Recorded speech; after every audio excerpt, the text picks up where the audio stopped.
Welcome, museum adventurers! Welcome to the Arizona State Museum! Yay! It is so nice to see you! My name is Miss Mae, and today we are going to learn about the Yaqui culture. Are you all geared up and ready to go? Yes! Excellent! Make sure you have your notebooks and pencils, pay close attention, take really good notes, and be ready to answer any questions that pop up. Let's head to the Passive Life exhibit now.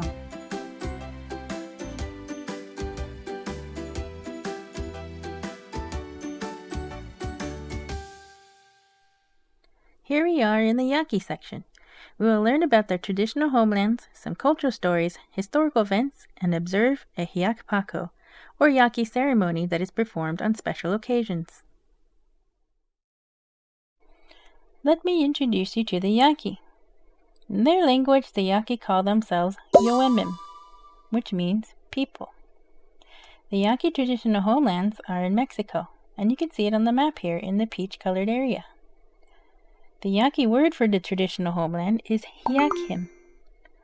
The pink-colored area on this map shows the modern lands the Yaqui occupy today. The area has reduced in size just a little bit, and this usually tells us that something happened in history to the Yoemim. Now, not on this map are the Yaqui communities that are located in the southwestern United States. In Arizona, there are several Yaqui communities in Tucson, Phoenix, and Yuma. If you are in Tucson, are you familiar with or heard of New Pascual or Old Pascual Village? Those are Yaqui communities. We will explore how the Yaqui came into the U.S. a little later, but for now, let's take a closer look at the Yakim. We are going to do a little map reading here. There is a major river source that runs right down the center and in the middle of all the Yaqui villages on the map. Can you name that river? I'll give you some time.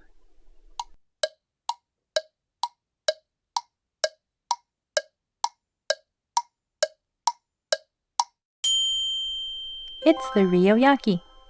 There's also another river to the northwest called the Rio Matape. Along the Rio Yaqui are 8 Yaqui villages. Each of these villages are marked by a dot and a cross above them. Why do you think these villages are marked with crosses? I'm thinking of buildings that have crosses on them. What could those be? Churches, you say? Right. In the 1600s, before Mexico became a country, the Spanish arrived in Hiyakim. The Yaqui did have a few conflicts with the Spanish armies, but they defended their villages well. They did allow the Jesuit priests to establish their missions along the Rio Yaqui. The Yaqui learned about Christianity and they blended this new religion with their own cultural beliefs, making their culture even more unique. Also to the Yaqui, the Hiyakim is sacred. To this day, the Yaqui make connections to the Hiyakim, the sacred churches, and remember their ancestors and where they came from no matter where they are in the world. This is truly a very strong connection and shows just how important culture and religion are to the Yaqui. Let's find out more. The Yaqui believe in 5 enchanted worlds: Huya Ania, Wilderness World, Saya Ania, Flower World, Yo Ania, Enchanted World, Tuka Ania, Night World, and Tenku Ania, Dream World. In this display case are clues to how the Yaqui communicate to these worlds. What do you see in this case? Let's start with the object on the left. This is a rosary. What is a rosary used for? Yes, prayer. On the right, what are these objects? Instruments, you say? A drum, a flute, and there's a hand rattle right below the rosary. What can you do with these? Make music. So the Yaqui use prayer and songs to communicate with these different worlds and all the life and beings that are found within these worlds. This is Saya Ania, the flower world. It is a very special and spiritual place for the Yaqui. This is a beautiful and amazing mural of the flower world painted by Daniel Leon, who is a Yaqui member from the Old Pascual community here in Tucson. Take a moment to observe his painting. Use your senses: sight, sound, touch, smell. Look from left to right and top to bottom. Can you see and hear what is going on in this world? Listen a little more closely.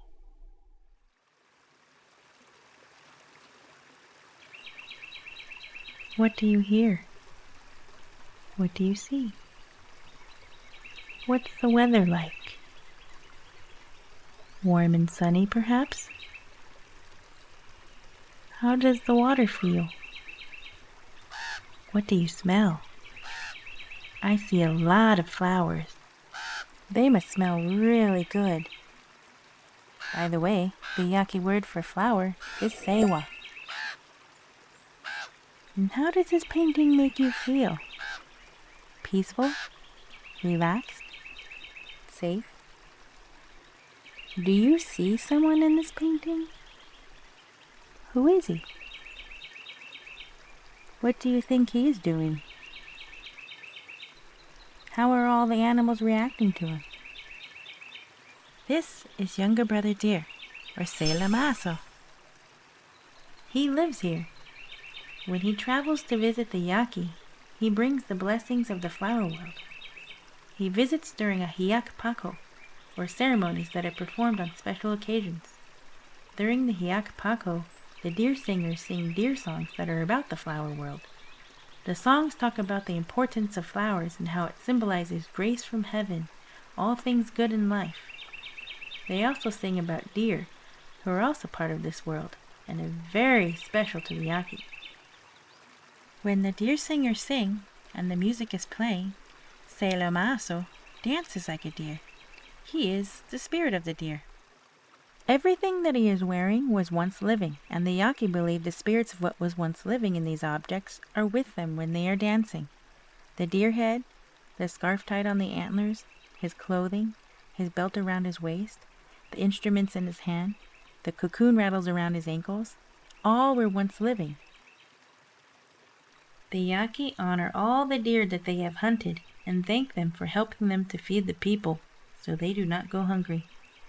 You can see the deer head on top of Pacola Masks' head. A scarf is tied on the antlers and it represents the flowers. His clothes were once living too.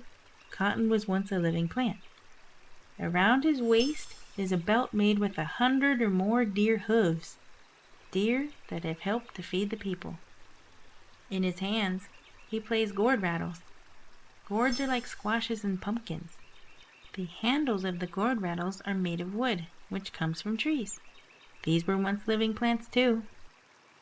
And around his ankles are giant silk moth cocoons called tenivoyum. The Yaqui wait until the silk moths are finished using their homes, and then they gather them very carefully. They cut them in half, fill them with tiny pebbles, and sew them together. The tiny pebbles are collected from large blank ant hills. When ants dig out their tunnels, they push little pebbles out of the ant hole. As they are pushing the rocks around, the pebbles get smoother. This makes the pebble perfect to put into cocoons so it won't damage them with sharp edges. Plus it makes a great sound. The sound represents the sound of insects. Give it a listen.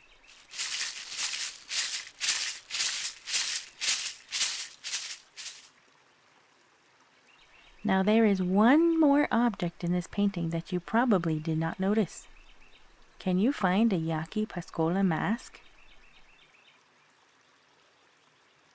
It is right there on the bottom right.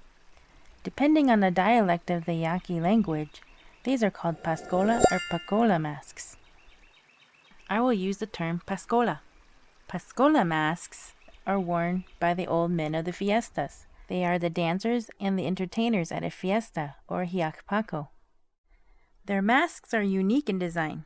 The masks can represent humans, goats, dogs, and other animals. Usually the Pascola masks are made from a soft wood like cottonwood and are decorated using paints and animal hair, usually goat, horse, or cow hair. This Yaqui man is teaching a young boy how to carve and design a Pascola mask. I wonder what they're going to make. What do you think? Everything about these masks are symbolic. At the top of the forehead are crosses that represent the sun, Jesus Christ, or the four directions. It also protects against evil. Sometimes there are animals painted on the mask. Lizards, for example, are connections to the wilderness world. The triangle borders around the mask can represent sun rays, mountains, stairs to heaven, or teeth of a goat. Tears can also indicate sadness. Most masks are painted black, red, and white. Black can symbolize the universe or night sky. Red can symbolize the blood of Jesus Christ, and white can symbolize purity and goodness. Can you see the designs in this mask? Take some time to observe this mask and list all of the designs that you see.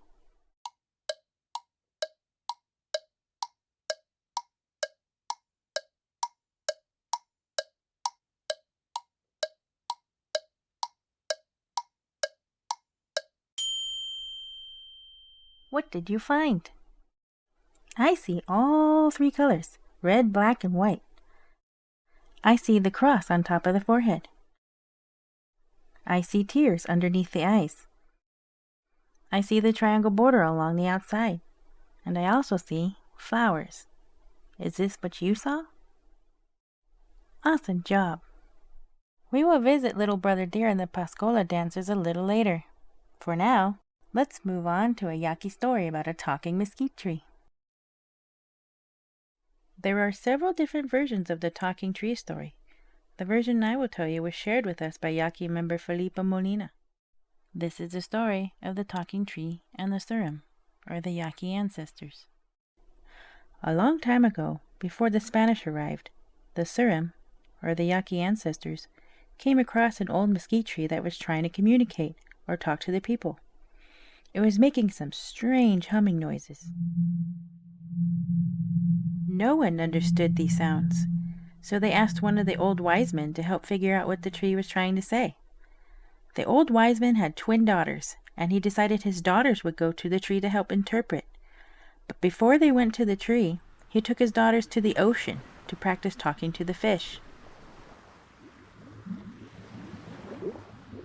He hoped this would help them better understand the tree. When it was time, they headed to the tree, and the daughters stood on either side of it and listened really closely. They understood the humming sounds. They said the tree was trying to warn the Surim about what was going to happen in the future, prophecies. The tree told them some good things and bad things that were going to happen. Some of the bad things were wars, diseases, starvation, and some of the good things were new inventions, new religion, and new foods. The Surim were divided. Some didn't like what they heard and wanted to leave the Ahiyak. Some wanted to stay behind and experience the new things. Those that left went north, some went to the ocean, and some went underground into the mountains. The Yoemim believe the Surim live in the wilderness world, Huya Anya. They communicate to them. And do you remember how they communicate to the Enchanted Worlds? With song and prayer. The Surim that stayed behind to see the new things happen in the future were called the baptized ones. Let's try to guess some of the new things the Yaqui were going to see. In this picture, the tree says, "A road will be made of steel with an iron monster on it." What could that be? A steel road? Something made of iron? It's not a car. Wait, can you hear that?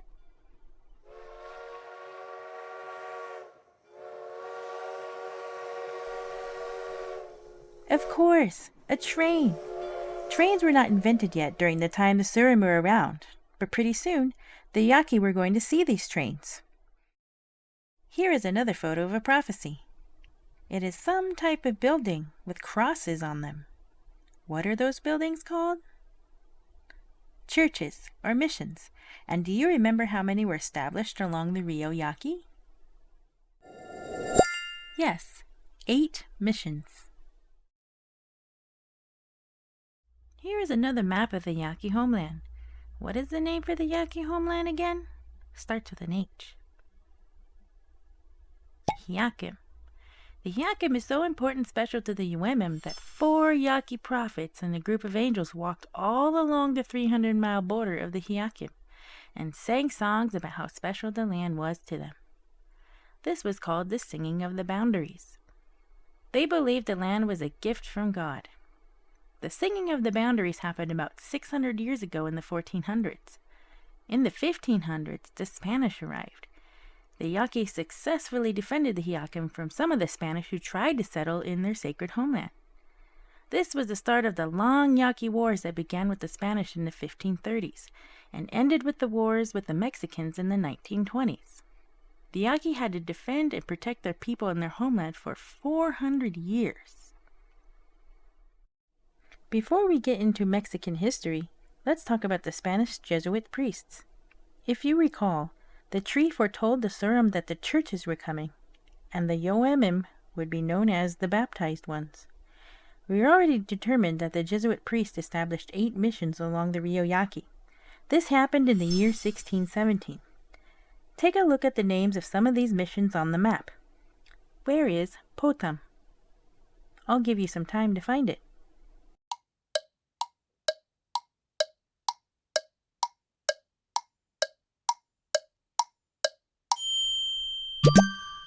Ah, there it is.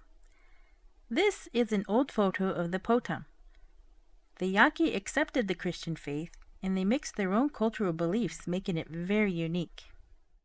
One example would be the ceremonies that take place during Easter week. The deer dance, music and songs, food, Christian stories, the flower world, and other ceremonies and traditions are shared with the community.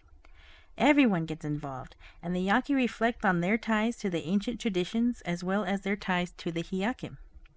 These ceremonies were performed during the early times of the Spanish and are still being performed today in the Yaqui communities. The Spanish also introduced the livestock or farm animals to the Yaqui, and many rancherias or rancheros were built near the villages. They raised cows, sheep, goats, pigs, and horses. The Yaqui already knew how to farm before the Spanish arrived, but they were introduced to new crops, such as wheat, barley, cabbage, and onions. For the most part, the Spanish and the Yaqui were peaceful, but life started to get pretty tough when the Mexicans won their independence from Spain in 1821. The land the Spanish had occupied became the country of Mexico. The Mexican government took control over all the lands within its borders, which included the Hiyakim. Now, the government did not recognize the Yaqui's sacred homeland. The government wanted to open all lands to all Mexicans who needed it. A lot of them wanted to settle along the Rio Yaqui since it was a good area for farming. But the Yaqui had occupied this area long before anyone arrived, and if you remember, they believed this land was gifted to them by God, and the 4 Yaqui prophets walked along the border. So for the next 100 years, the Yaqui had to defend and protect their land and their people from the Mexicans. The Yaqui formed militia to fight the Mexican armies that tried to push their way into Yaqui homeland. This is a photo of some Yaqui soldiers during the 1890s. Do you see what they are wearing and what they are carrying in their hands? These were really tough times if they needed to heavily arm themselves. This is a photo of one of the great Yaqui military leaders, Jose Leyva, who helped lead the Yaqui resistance to defend the Yaqui and the Hiyakim. This was a devastating time for the Yaqui, and a lot of people were hurt or killed. Lands were taken over. Some churches were even burned, and some Yaqui were even taken as prisoners and forced into labor or harsh work. This map shows the different places the Yaqui moved to during the conflicts with the Mexicans. The Hiyakim is marked by the red star. The Yaqui either escaped from the violence, or the Mexican government imprisoned them and deported them to other places in the country. Thousands of Yaqui were removed from the Hiyakim.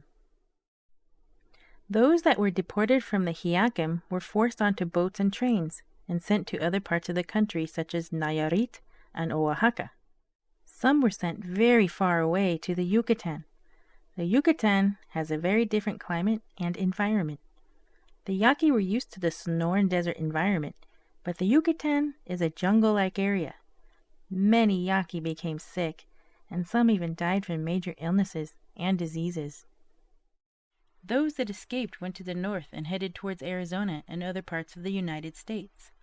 While in these new places, the Yaqui had to hide their identity to avoid being caught by either the United States or Mexican authorities who were looking for them. The United States agreed to deport any Yaqui back to Mexico if they entered the U.S. illegally. Those that reached Arizona established small communities in Nogales, Tucson, Phoenix, and Yuma. The Yaqui in Tucson were granted federal recognition by the United States in 1978, and they are known as the Pascua Yaqui tribe. They have their own tribal government, court system, and reservation lands. And you may have heard of them or know someone from this community if you live in the Tucson area. Some Yaqui made it west to California, and they established communities in Southern California, particularly in Los Angeles and Riverside. Some Yaqui made it east, where the Zuni Pueblo Indians live in New Mexico. Another group of Yaqui have a long history of how they reached Lubbock, Texas. Although this small Yaqui community is not federally recognized yet, Texas has granted them state recognition, and they are known as the Texas Band of Yaqui Indians. In the past, the Yaqui had to practice their culture secretly and privately in order to keep their traditions from being lost. And as I have mentioned in the beginning, no matter where the Yaqui are in the world, they always remember where they came from. They remember the deer songs, the traditional music, the Ahiyak, the Enchanted Worlds, Younger Brother Deer, their stories and history, and they remember and know their language. Eventually, the deportation of Yaqui ended in 1910 during the Mexican Revolution.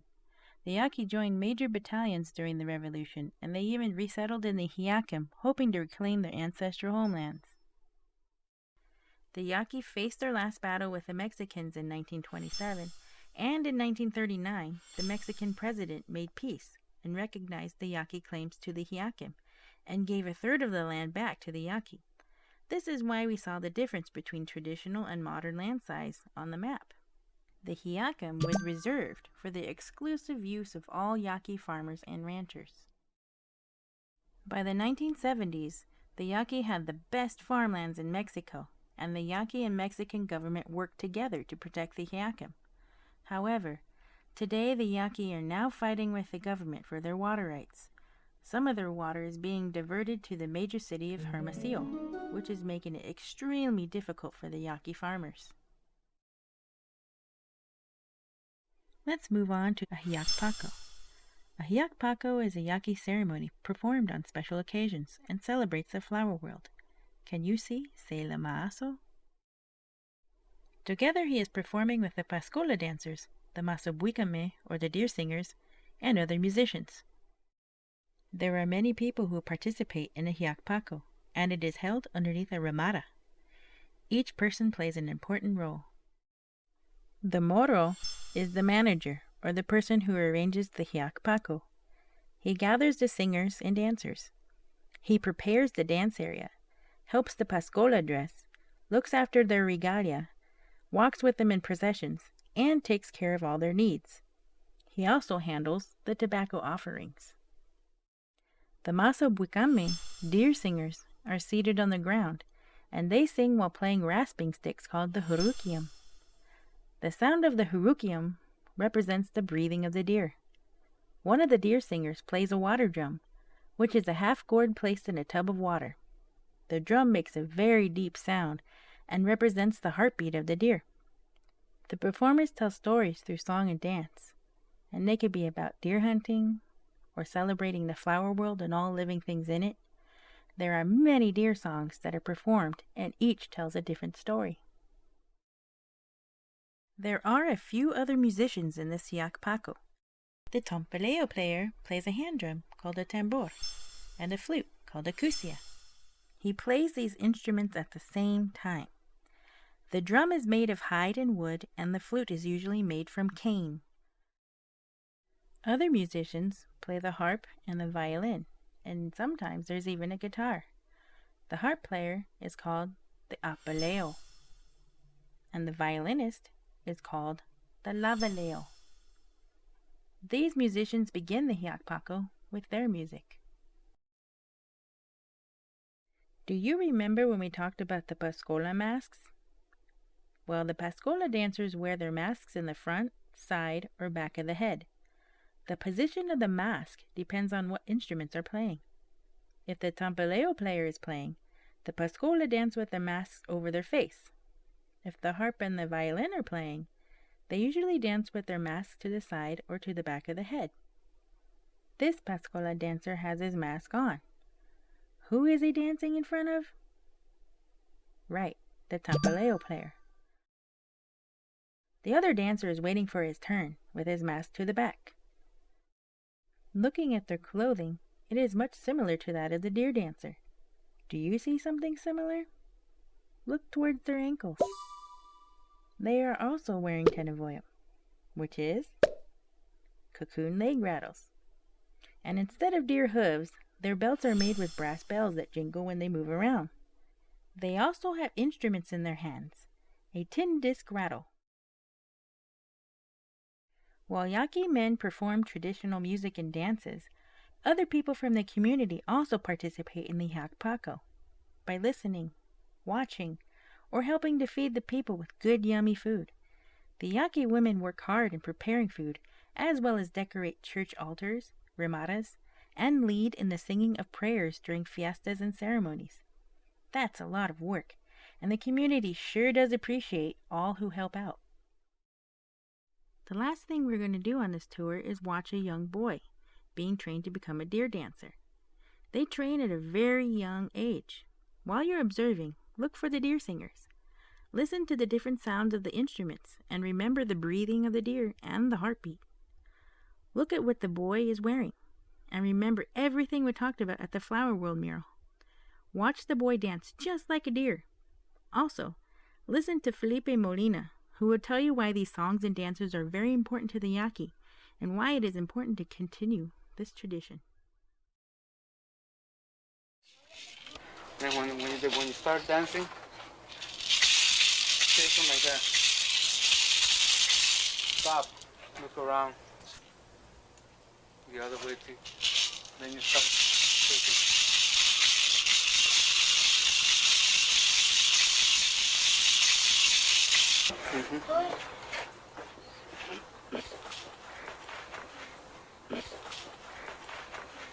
Hey, boy.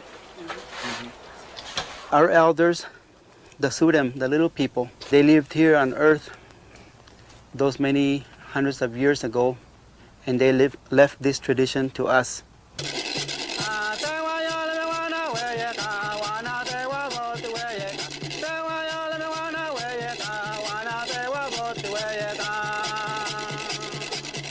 When we go to the desert, we ask permission from that world to enter it. We don't just go in there and start walking around. We talk to the wilderness world, ask permission to enter it so that the animal spirits and the plant spirits can protect us, and we protect them. The reason we sing the deer songs is to offer thanks and ask for forgiveness for having to hunt him.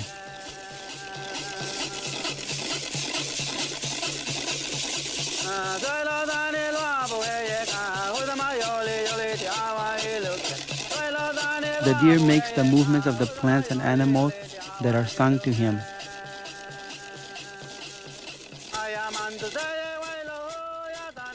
When we sing to the badger, the deer paws the ground like the badger. Everything the deer dancer uses in his dance has held life. The cocoon rattles around the deer dancer's legs, for example, once held butterflies. By wearing them, the dancer says that even if the butterfly is dead, his spirit is alive and his house is occupied. Music and song bridge the natural world of the UMM and the enchanted worlds of the Sudan.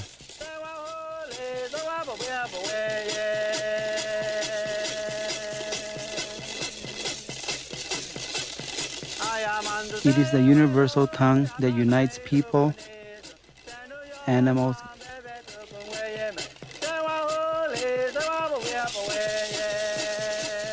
even rocks, all the beings of Yaqui life into one community that extends back to the Sudan.